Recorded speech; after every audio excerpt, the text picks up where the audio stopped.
চলুন আজ একটা নতুন ইংরেজি শব্দ শেখা যায়। ভাবুন তো, সারা দিন পর কি কখনো আপনার ঠিক এমন অবস্থা হয়েছে? যখন শরীর চলে না, পা এগোতে চায় না, কিন্তু অনেকটা পথ এখনো বাকি। এই রকম কষ্ট করে হাঁটাকেই ইংরেজিতে বলে ট্রজ। আমার সাথে বলুন তো, ট্র্যাজ।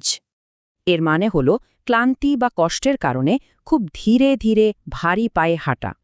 মনে রাখবেন, এটা একটা ভার্ব, মানে একটা কাজ বোঝাচ্ছে, আর এর ভাবটা একটু নেতিবাচক। তাহলে সাধারণ ওয়াক আর ট্রাজের পার্থক্য হল ক্লান্তি আর অনেক বেশি এসফর্জ। আচ্ছা, এবার কিছু বাস্তব উদাহরণ দেখা যাক, তাহলেই পরিষ্কার হয়ে যাবে।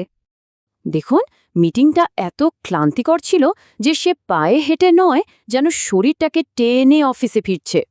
এখানে দলটা অনেক কষ্ট করে ঘন্টার পর ঘন্টা কাজ করেছে, এটাই তাদের ট্রাজ করা।